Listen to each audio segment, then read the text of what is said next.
persembahan mereka.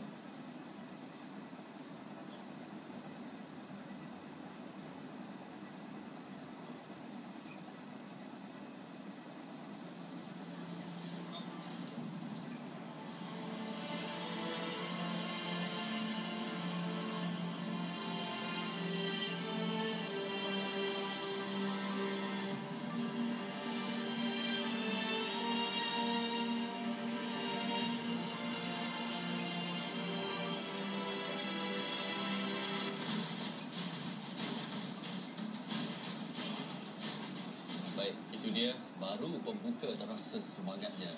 Lahirnya cekak kerana kesedaran, bukan bermusuh sebagai tujuan. Untuk mendaulatkan seni kebangsaan menyesuaikan dengan makna kemerdekaan. Saya punya rasa semangat ni, tapi saya masih lagi kena duduk bersepong. Sebab saya tak pernah lagi belajar. Syaril boleh? Saya dulu pernah lah di zaman sekolah. Lepas tu bila dah masuk sekolah menengah, masuk universiti dah tak. Yang bersilat tadi kawan saya. Dia memang hebat daripada belajar lagi. Jadi bolehlah belajar dengan biasanya kita sering melihat silat cekak ataupun apa-apa silat di peringkat pertandingan ataupun di pentas-pentas yang memerlukan perlawanan. Tetapi yang kita nak ceritakan pada hari ini agak unik kerana silat diteaterkan. Kita ingin memperkatakan tentang mini teater silat dan pahlawan. Jadi kita ada dua tetamu kita bersama dengan kita di studio, Dr. Haji Muhammad Razi Hanafi, Ahli-Waris Mutlak Silat Cekak, berangkat Presiden Persekutuan Seni Silat Cekak Pusaka Ustaz Hanafi Malaysia. Selamat datang. Terima kasih.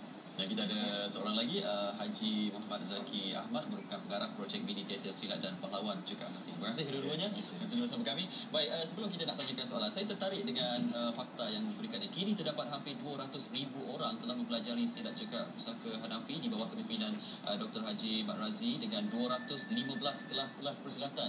Wow. 2,000 tenaga pengajar. Wow. Itu sangat bagus sekali. Doktor, kalau boleh kongsikan secara awalnya sebelum kita ke mini teater ni, sejarah sedikit mengenai silat Cekak Pusaka Hanafi ni. Terima kasih. Jadi silat ni asal daripada negeri Kedah. Masa dizahirkan kembali oleh almarhum ayahanda saya lah, iaitu Ustaz Hanafi Ahmad. Di silat ni daripada perkenalan daripada mulut guru ke guru, dia start daripada zaman pemerintahan Sultan Ahmad Tajuddin yang kedua. Jadi yang mula sekali ialah sejarahnya Parlimen Ismail, Datuk Rashid, dan sampailah kepada almarhum ayahanda saya, maka dia mengembangkan silat ni kepada masyarakat umum. Dia menzahir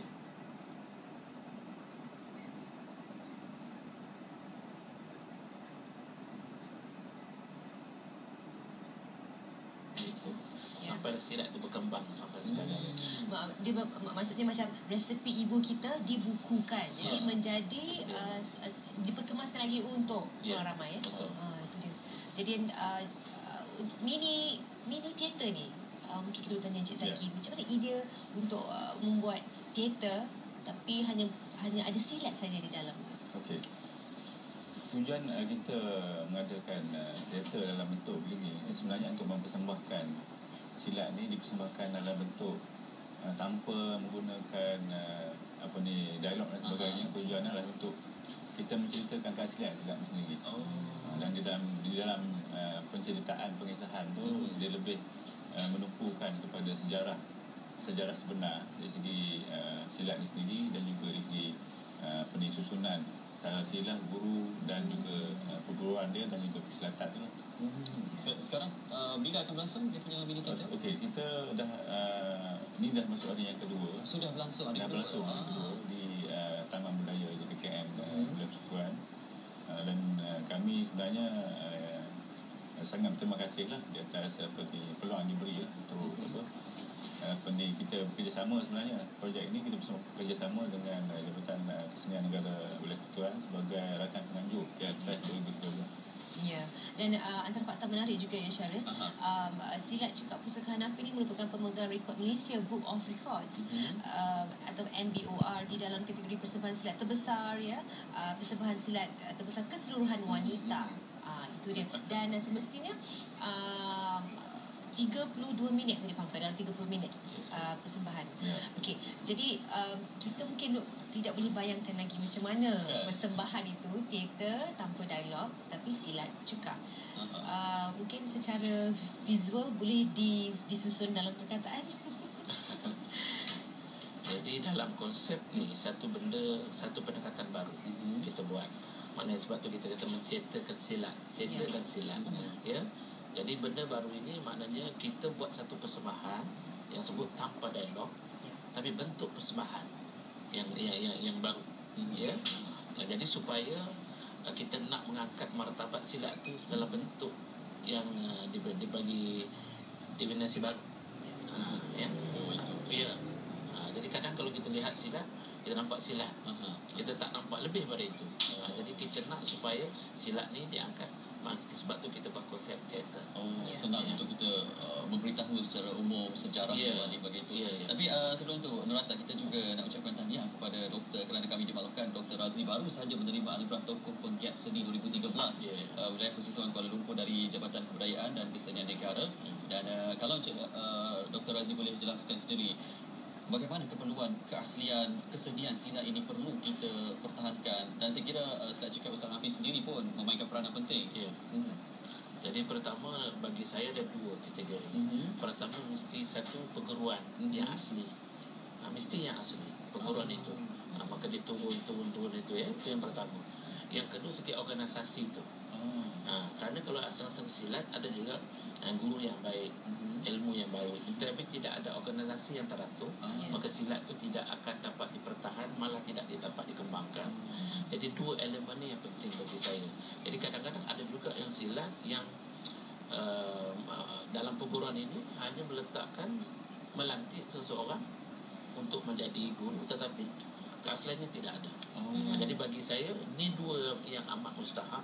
Kalau kita belajar, pastikan cari yang asli, yang ori. Pasti kena ada organisasi yang mantap. Apa-apa pertubuhan pun, barulah apa-apa persatuan pertubuhan itu akan berkembang lebih berjaya. Dan kenapa yang Encik Aziz cakap tadi tu, saya rasa satu lagi iaitu niat dan tujuan dia.